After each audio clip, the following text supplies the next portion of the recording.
Idung Sorandaka dan Serat Pararaton menyebut tokoh bernama Mahapati. Dalam peristiwa Lembu Sora, dia membisiki Wijaya untuk menghukum Lembu Sora karena telah menikam Kebu Anabran yang tengah memiting leher Ranggalawi. Dia lolos dari hukuman mati karena berjasa kepada kerajaan. Mahapati kemudian memfitnah Lembu Sora akan berkhianat kepada Majapahit. Tentara Majapahit pun menyerangnya, dia dan sahabatnya, Juru Demung dan Gajah Biru, terbunuh. Di zaman keemasan kerajaan Majapahit, ketika semangat kemerdekaan dan keadilan berkobar, terdengar kabar tentang seorang pemimpin pemberontakan yang dikenal sebagai Lembu Suro. Ia bukanlah bangsawan terkemuka atau panglima perang yang terkenal, melainkan seorang petani sederhana dengan tekad besar untuk membawa perubahan. Lembu Suro hidup di sebuah desa terpencil di pedalaman Jawa Timur.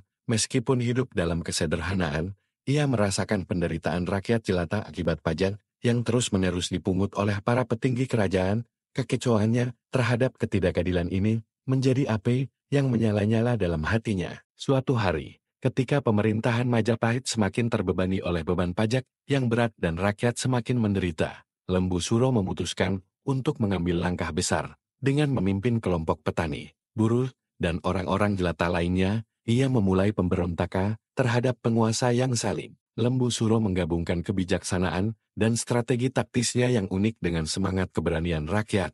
Mereka menggunakan medan pedalaman yang sulit dijangkau sebagai tempat persembunyian dan merencanakan serangan mendadak terhadap pasukan penguasa. Pemberontakan Lembu Suro segera mendapat dukungan dari berbagai lapisan masyarakat yang tidak puas dengan pemerintahan yang korup.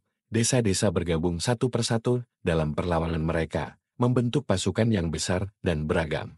Pertempuran pun berkobar di pegunungan dan hutan, di mana pasukan Lembu Suro menggunakan taktik gerilya untuk mengatasi kekuatan militer Majapahit yang lebih besar.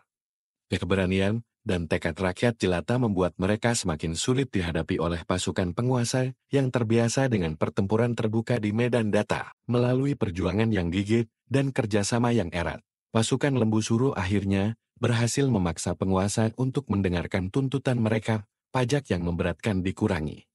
Medan pemberontakan ini mengilhami perubahan dalam sistem pemerintahan Majapahit yang lebih responsif terhadap kebutuhan rakyat. Meskipun Lembu Suro tidak pernah menjadi penguasa, namanya tetap dikenang sebagai pahlawan rakyat yang berjuang untuk keadilan dan kemerdekaan di tengah zaman Kekaisaran Majapahit yang megah.